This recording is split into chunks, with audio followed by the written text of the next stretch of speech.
Lovely, jubbly, just tricked you there. Sudden.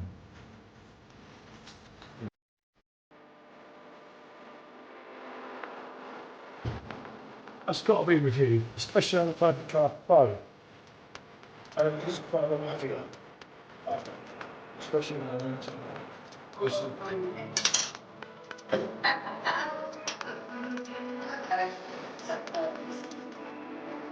oh, Jesus.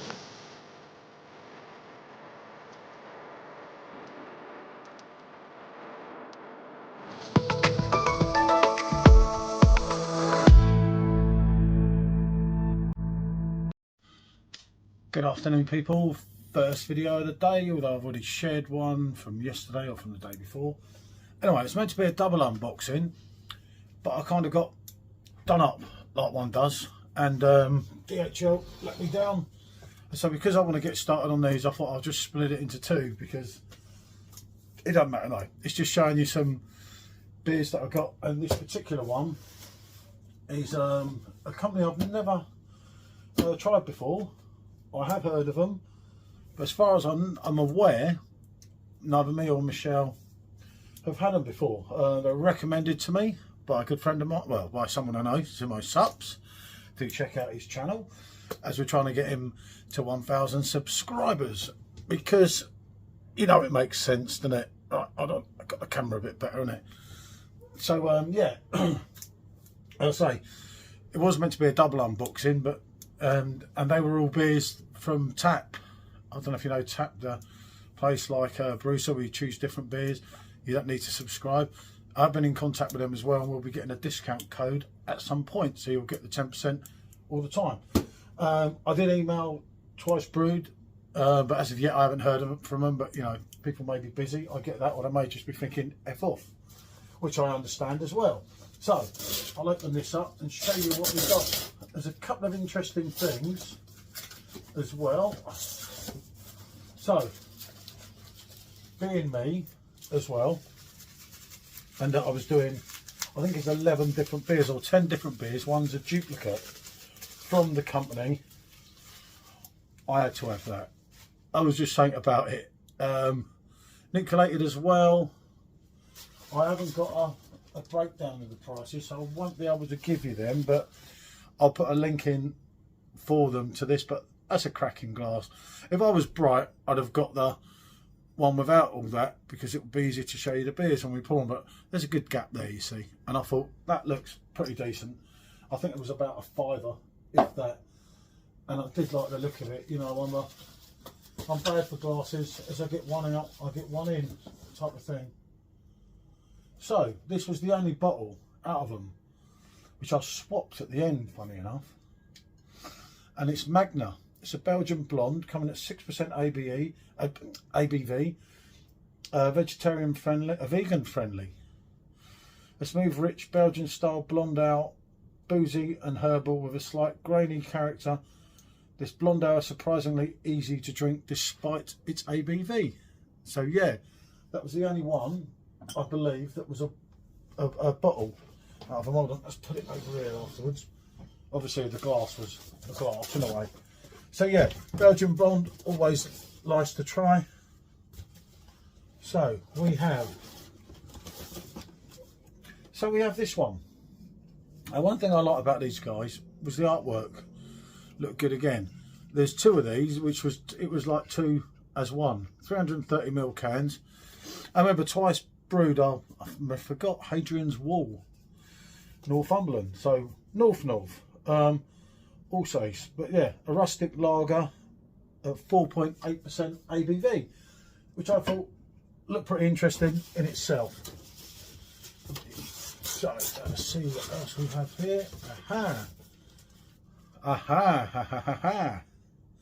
It's not what I thought it was, but again, good artwork. Reminds me of the Hackney Church Brewing ones. I always do like the good artwork. This is Nectron. It's a New England IPA, a thick and hazy New England style IPA with low bitterness, plenty of body, packed full of Nectron hops for punchy flavours, tropical fruits and ripe pineapple. Groovy, as they said in a certain episode of Only Fools and Horses. It was the Groovy Gang with Rodney, young Rodney.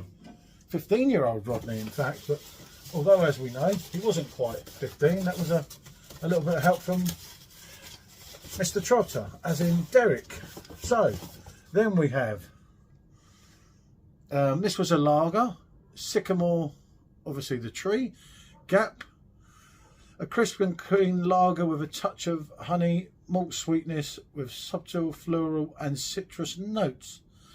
So that for me reads more like of a Pilsner, that reads more of a Helles. I don't know how right or wrong I am on that, only time will tell. So, and this was an interesting one, Mr. Boat. Mr. Boat, I've missed the boat many times, I'll tell you, which is a cold IPA, coming in at a 6.5%. Again, a lot of these are vegan, aren't they? Do you know what? I think they're all vegan. I keep seeing a vegan. Oh, another thing with this, what I missed, and I do apologise, and this, they're both gluten-free, which is good, really good, if you have allergies, as a lot of you will know. And you can't just, you make a lager gluten-free, it has to go away to be further tested, you see, to be gluten-free, just to be sure. But yeah, Mr. Boat Cold IPA, 6.5%, refreshing IPA, fermented cold with lager yeast for a crisp and clean profile. Loctra, Laurel, Citra and Simcoe hops deliver floral, citrus and pine flavours. I think that could be a bit, yeah, again vegan, but as I say, with two gluten-free lagers, for anyone that obviously has them issues, they'll know exactly what I'm getting at here, won't they? So, as we plough through, we have a Bohemian Pilsner, again gluten-free, again vegan. Bohemian Pilsner, 5.1% ABV. Yanko, yeah, twice brewed, Junio, isn't it? Junio, I think. Oh, God knows, you know what I'm like.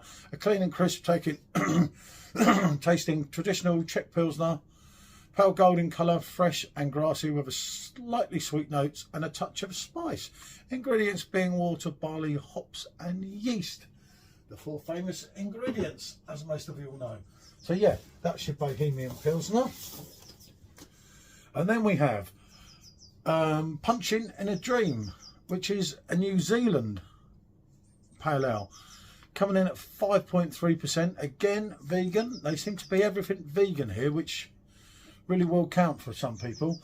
A soft and hazy pale ale packed full of New Zealand hops, tropical fruits, white grape and gooseberry. Come through with a touch of lemon and lime. Now that sounds like a bit of me. Punching in a Dream. I've always said the wife's punching, you know. For some reason people say me, I don't know. I don't get some people. I do worry about them. Anyway, then we have, which I just had to try. It's probably not a bit of me, but it's Carder, and it's a cola of Weizen. Again, vegan friendly. A classic German Hefeweizen blended with cola to create a refreshingly sweet beer. Fruity, herbal, malty and sweet, inspired by trips to Germany. So I take it the twice brewed lads have been to Munich a few times, like we have, and had some of the cola mixes. They can be hit and miss, as would this be. Remember, I'm not quite into my sweet things, but obviously we'll give it a good shot and do it accordingly. So we have down to the last few now. Ah, yeah, now this was one I was looking forward to. It's a green apple sour beer. And I love my sour beers, as you know. Again, vegan friendly. It's becoming the norm. 5% ABV, bright green, sweet, sour, sharp and tangy. Another one of our sweet shop sour beers, delivering the classic flavour of sour green apple sweets. Oh, I could just drink that now. That's the first one going in the fridge. I can assure you, as we run down to the last few, we have a double IPA called Deddy. Yeah, Deddy. A double IPA, 7.5% ABV, a thick and hazy double IPA delivering big flavours of citrus fruit along with notes of pineapple, mango. Don't swallow your soul, swallow this. And of course, it's vegan friendly. So there you go again, people. Right, last but not least, and I've got two of these. This was the boy, and it's called A Number of the Yeast. 6.6% ABV, and it's a WeizenBock. I'll be keeping one back for my own brew. Well, my collaboration brew, should I say. Good dates as well, 12/23. Self-explanatory, it's vegan friendly. A full-bodied, strong German-style amber wheat beer with flavours of sweet malt and caramel, with the aroma of banana and clove and a thick, creamy head. Ooh. And I did have a 10% one that was meant to be coming, a triple, not WeizenBock, can't think of the name, but as I say, unfortunately not everything arrived. As I say, we did have two of them, but that is some interest. So you've got 2, 4, hold on, 1, 2, 3, 4, 5, 6, 7, 11, 12 different lagers, I think, 12 different beers, I think. I don't know, as I say, anyone knows anything about this brewery, any recommendations, do let us know. Looks like they've got a pretty good tap room and everything, and like most things seem pretty impressive with them. As I say, hopefully I'll like these and I enjoy drinking them in the glass. Thanks for watching. As I say, do let us know any thoughts. Bonjour.